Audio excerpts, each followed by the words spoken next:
एप्स्टेन file प्रकरणी वंचित बहुजन आघाडीच्या वतीने 2 मार्च रोजी मुंबईमध्ये महामोर्चा काढण्यात आला।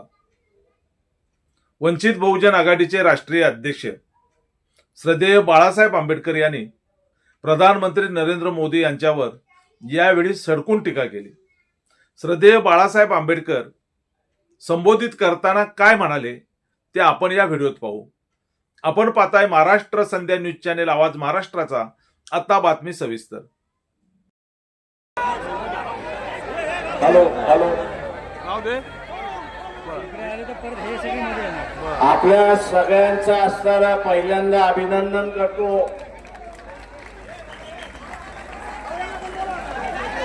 काका इथल्या वर्तमानपत्राच्या मालकाने इलेक्ट्रॉनिकचे जे मालक आहेत त्या सगळ्याने देशाला घाण ठेवलं आणि त्याच्याच बरोबर देशाचे पंतप्रधान नरेंद्र मोदी हे वेगवेगळ्या देशांच्या प्रमुखांपुढे नाचतात, मुजरा करतात। ही बातमी आपल्यापर्यंत पोहोचवली नाही। या सर्व मालकांना माझं असणारं आव्हान आहे,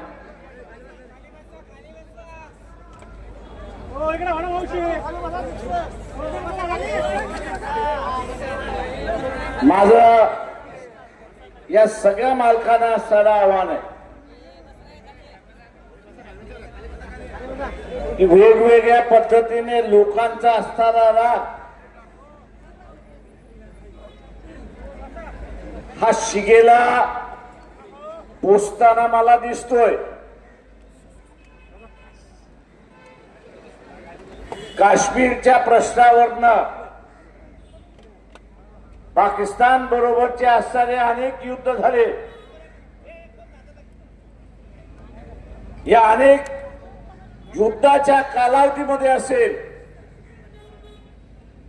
किंवा काश्मीरचा प्रश्न आंतरराष्ट्रीय स्तरावरती ज्या वेळेस घेऊन झाला असेल तर भारताच्या पाठीमागे ठामपणे कोणी उभं राहिलं असेल ते इराण सारखं राज्य हे आपलं त्या ठिकाणी उभं राहिलं हे लक्षात घ्या। मित्र हे जपायचे असतात। आज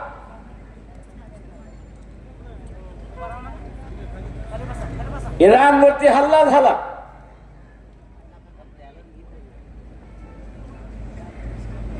कशावरनं हल्ला झाला तर ते असणारे अणुबॉम्ब निर्माण करतात आहेत आणि कुठल्याही मुस्लिम राष्ट्राकडे अणुबॉम्ब असू नये अशी असणारी भूमिका असेल मग भारत सरकारने पहिल्यांदा विचारलं पाहिजे की पाकिस्तानकडे अणुबॉम्ब कसं काय तुम्ही येऊ दिला त्याचा खुलासा। मैत्री जपण्याच्या ऐवजी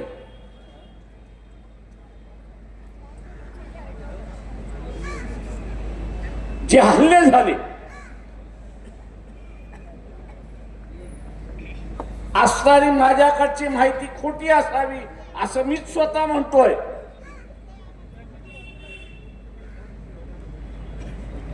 इराणवरती हल्ला होण्याच्या अगोदर 1 आठवडा अफगाणिस्तान आणि पाकिस्तानने एकमेकांविरुद्ध हल्ला केला होता हे लक्षात घ्या। अफगाणिस्तानची सुद्धा भूमिका होती की इराणवरती हल्ला होऊ, शेजारी राष्ट्र पाकिस्तान म्हणत होता की तिथे असणारा हल्ला होऊ नये, आम्ही असणाऱ्या इराणच्या मदतीला जाऊ। नरेंद्र मोदी इस्रायलला जातात, काय गुफ्तगू होतो याची आपल्याला माहिती नाही, पण त्यांचं विमान भारतामध्ये उतरण्याच्या अगोदर हल्ला होतो अशी असणारी परिस्थिती आहे। मी भारत सरकारला विचार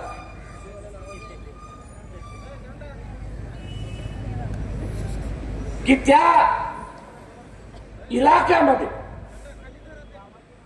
भारताचे 2 सेंटर्स आहेत. एक दुर्गम म्हणून असणारा एक सेंटर आहे आणि इराण मधला असणारा चिपर नावाचा असणारा जे पोर्ट आहे ते आहे.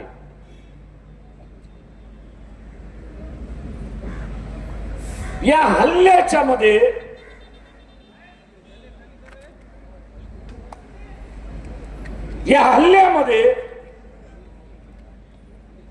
या दोन्ही सेंटरने मदत केली की न मदत केली याचा असणारा खुलासा हा विचारला जाणार आहे, हे लक्षात घ्या.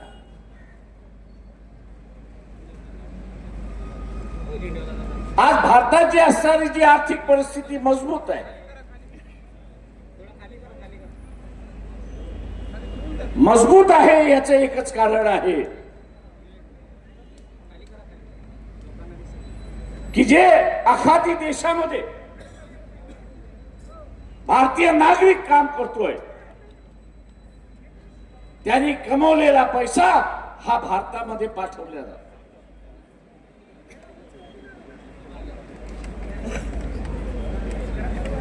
खोमिनीची या युद्धामध्ये हत्या केल्यानंतर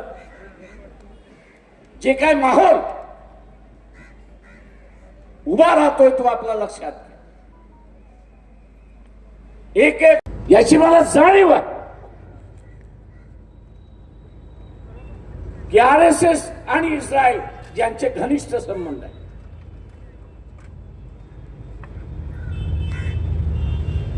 यांचे घनिष्ठ संबंध आहेत.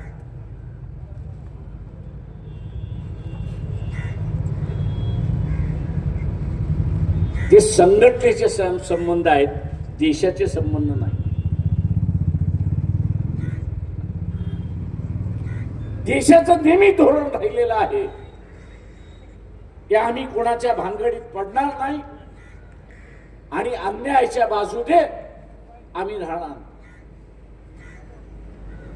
कुठल्या देशाच्या भानगडीमध्ये आम्ही पडणार नाही आणि कुठल्या अन्याय करणाऱ्याच्या बाजूने आम्ही राहणार नाही, ही भूमिका आपली राहिलेली.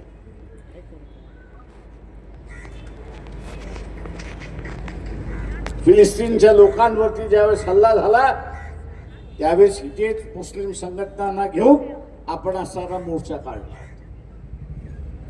की शासनाने भूमिका घ्यावी. आजही आपल्याला त्या ठिकाणी दिसत नाही. जो करारनामा झालाय अमेरिकेबरोबर, करारनामा जो झालेला आहे त्या करारनाम्यामधलं फक्त एक गोष्ट आपल्या समोर येते आणि ती म्हणजे शेतीच्या संदर्भातली.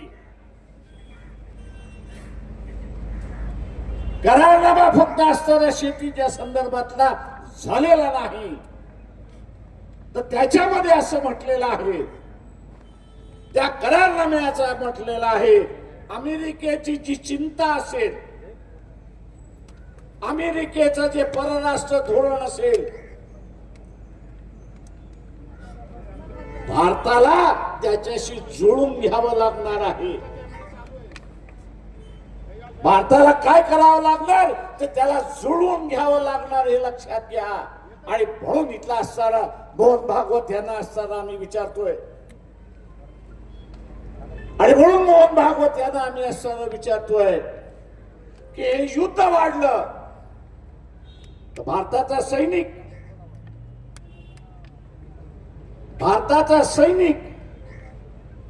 आणि भारताचा असणारा एअरबेस, हवाई अड्डे, हे तुम्ही अमेरिकेसाठी खुले करणार आहात का? तो अमेरिकेच्या सांगण्यावरनं खुलं करणार असाल तर तुमचं स्वायत्ता गेली कुठे? तुम्ही स्वतंत्र राहिलात कुठं निर्णय घेण्याचे?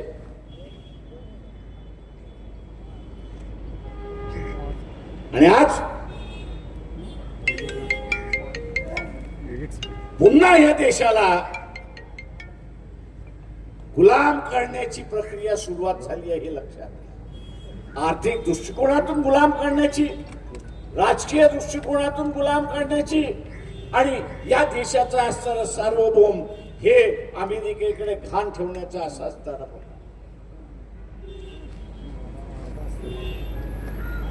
मोहन भागवत हे तुमच्या संघटनेला RSS ला मान्य आहे का याचा पहिल्यांदा खुलासा करा. सत्ता तुमची आहे,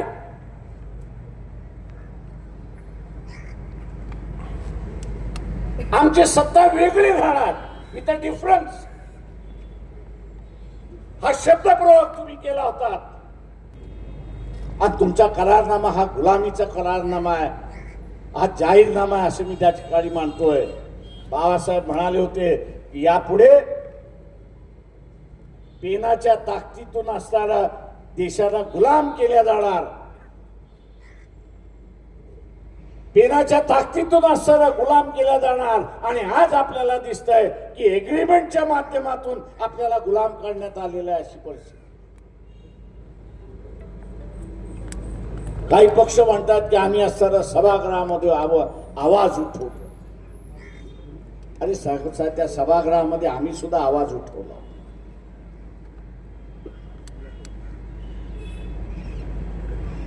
तो की आम्हाला असताना टेलिफोनच्या व्यवहारामध्ये घोटाळा होता. 15 दिवस सभागृह बंद केल्यानंतर फक्त 40% लोकांपर्यंत ती बातमी.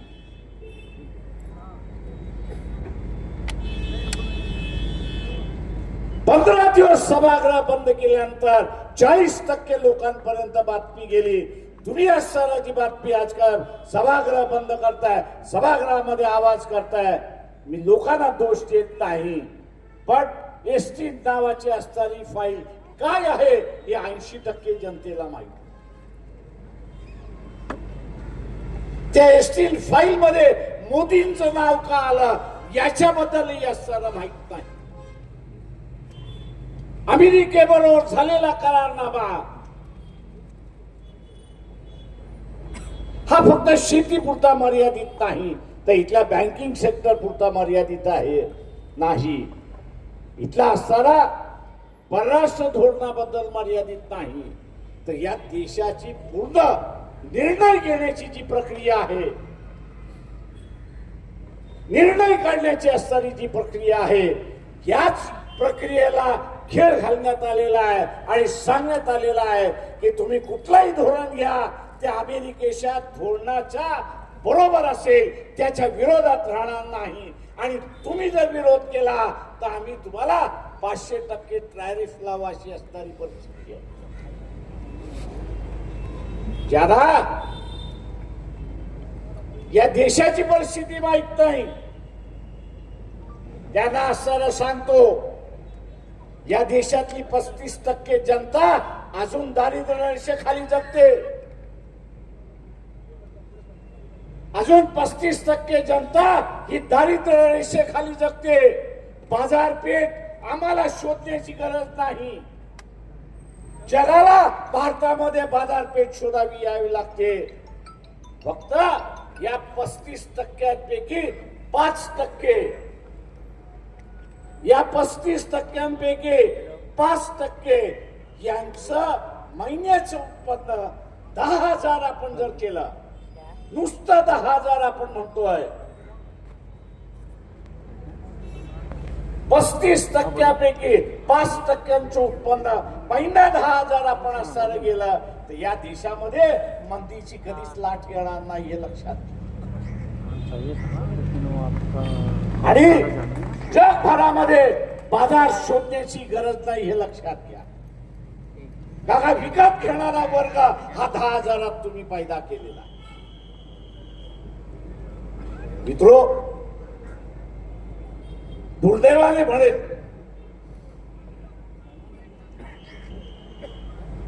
या भारतातला असणारा मध्यम वर्ग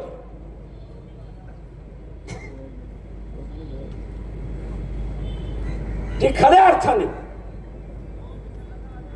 याला हे जे परिणाम दिसतात आहेत, कळतात आहेत, दुर्दैवाने त्यांनी चुटकी मारली. दुर्दैवाने त्यांनी चुटकी मारलेली आहे. त्याला असं वाटतंय की महात्मा फुलेने जात आणि सत्तेच्या विरोधात, जात आणि सवर्णांच्या विरोधात जो लढा उभा केला आणि समतेची मशालची सुरुवात केली, ती समतेची मशाल आम्हाला पुन्हा उलटी करता येईल. आणि मोदी त्याचा असताना नायक आहे, त्या नायकाच्या विरोधात आम्ही भूमिका कशी घ्यायची अशी अनेक जण म्हणतात.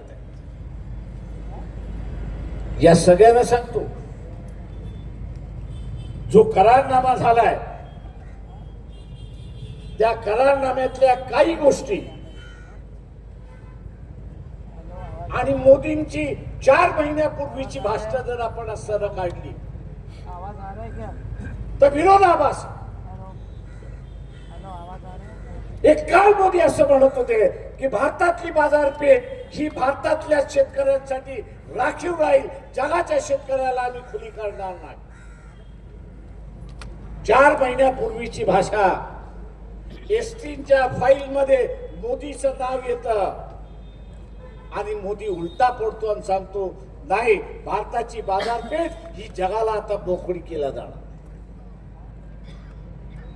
कशामुळे? तर त्या एसटीच्या फाईल मध्ये अजून काहीतरी असलं पाहिजे.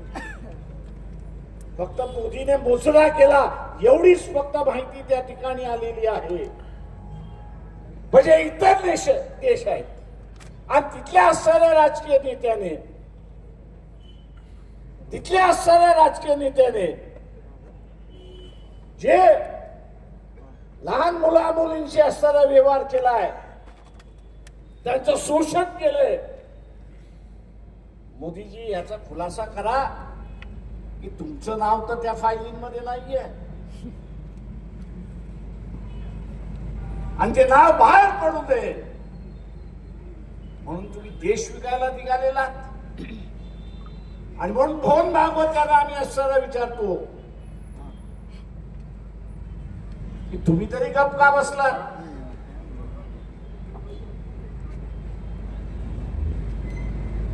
तू जी स्कॅम झालं त्यावेळेस अण्णा हजारेला हाताशी धरलं, दिल्लीच्या मैदानामध्ये बसवलं आणि सगळं रान आपण असताना पेटवलं. आज तुम्ही म्हणत असाल की मोदी ऐकत नसेल,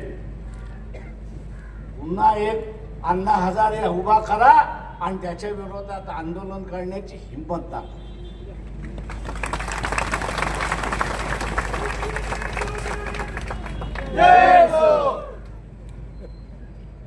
हिंमत दाखवा, आंदोलन करण्याची हिंमत दाखवा. नाही तर देशाला सांगा की एसटीच्या फाईल मध्ये मोदींचं नाव आलं तरी काही नुकसान नाही, हे तरी सांगा. ज्यांचं नाव आलं इतर देशाने त्यांना सगळ्यांना जेलमध्ये टाकलं, पण भारतामध्ये कोणाच्याच विरोधात कारवाई नाही.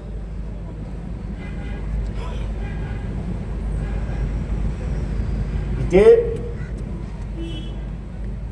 मी उघड असं म्हणेन की सामाजिक दृष्टिकोनातून देश स्वातंत्र्य ठेवायचा की गुलाम करायचा याबद्दलचं विभाजन होत चाललंय असं मी त्या ठिकाणी मानतो. ज्यांना आपली स्वतःची पोरं अमेरिकेला पाठवायची आहेत, ज्यांना आपली पोरं सगळी युरोपला पाठवायची आहेत, ज्यांना आपली पोरं असणारी इंग्लंडला पाठवायची आहेत, त्या सगळ्यांना असं वाटतंय की आपण असताना भूमिका कशी घ्यायची. आपण आंदोलनामध्ये कसं जायचं आणि उद्या जर आपण आंदोलनामध्ये गेलो तर आपण या देशाच्या विरोधात आहोत आणि म्हणून आपली मुलं त्या ठिकाणी जाणार नाही या भीतीपोटी गप्प बसली. या भीतीपोटी नरोबा खंजोबाची भूमिका त्या ठिकाणी घेतायत. या सगळ्याला माझं असणारं आव्हान आहे. मी हे आज नाही पण आंतरराष्ट्रीय अनेक संघटनांच्या बैठकीला ज्यावेळेस जात असत हे 92-93 मी आपल्याला असणारं सांग.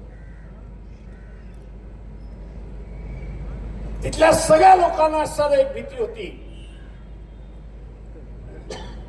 आणि ती म्हणजे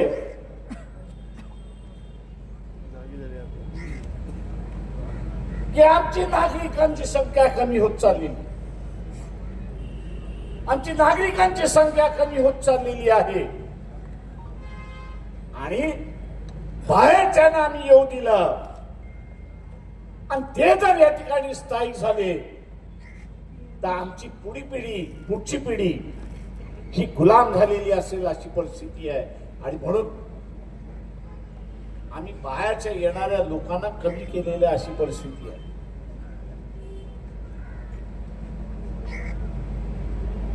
इथे सगळ्यांनी एक गोष्ट मान्य केली पाहिजे की अमेरिका एक दिवशी जेवढे भारतीय तिथे बसले त्याच्या गांडीवरती लाथ मारल्याशिवाय राहणार नाही हे लक्षात घ्या. कारण त्याची गरज आहे. त्याची गरज आहे. उद्या समजा सगळं पाकिस्तान इथे येऊन बसलं तुम्ही त्याला मताचा अधिकार देणार आहात का? का नाही देणार? का तो उद्या राज्य करेल ही तुम्हाला भीती आहे?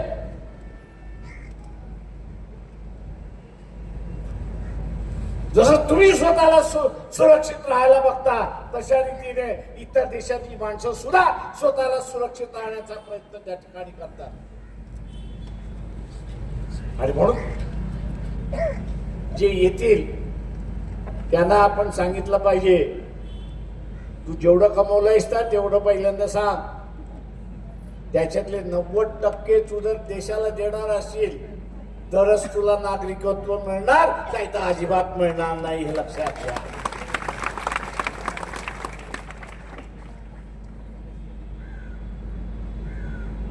आणि म्हणून मित्र हा प्रश्न आज एक मोर्चा काढून आपला चालणार नाही. उद्या जर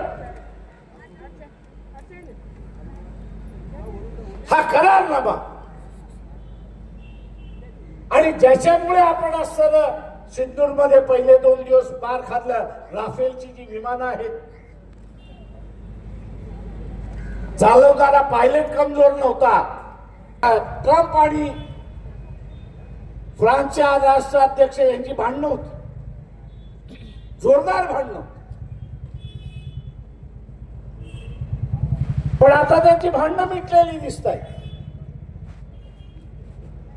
कारण का आपण राफेलची विमानं खरेदी करतो.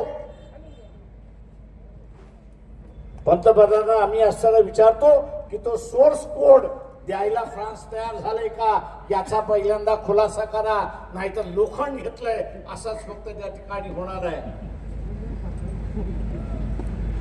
आता हे विकत घेण्यामध्ये सुद्धा एस्टीन फाईलचा काही संबंध आहे का? माझ्यासारख्याला शंका येते की तिचा संबंध आहे. ट्रम्प मोदीला सांगितलं सही कर नाही तर अजून 30 लाख फाईल मधल्या काही फाईली बाहेर काढतो. तेव्हा असा हा जो ब्लॅकमेल होणारा जो पंतप्रधान आहे मी इथल्या राजकीय पक्षांना आवाहन करतो जेवढा मोदी दोषीचा आहे तुम्ही रस्त्यावरती उतरला नाही तर तुम्ही सुद्धा तेवढे दोषी आहात हे लक्षात घ्या. उघड्या डोळ्याने तुम्ही असं पाहता. सर्व सोशल मीडियावरती त्या एग्रीमेंटच्या कॉपीज तुम्हाला मिळतात. तुम्ही वाचलं नाही असं म्हणत असाल. मला काही लोक नंतर येऊन म्हणतात, बघा शिवा तुम्ही माईक वरनं बोललं तर हे काय बाहेर पडणार नाही. मी त्यांना विचारलं का, ते म्हटले आपल्या देशामध्ये सुद्धा कोणतरी एसटी नसला पाहिजे आणि त्याला हे घाबरत असतील. आता हे जर असेल तर दुर्दैव असं मी त्या ठिकाणी मानतो. हे दुर्दैव असं मी मानतो.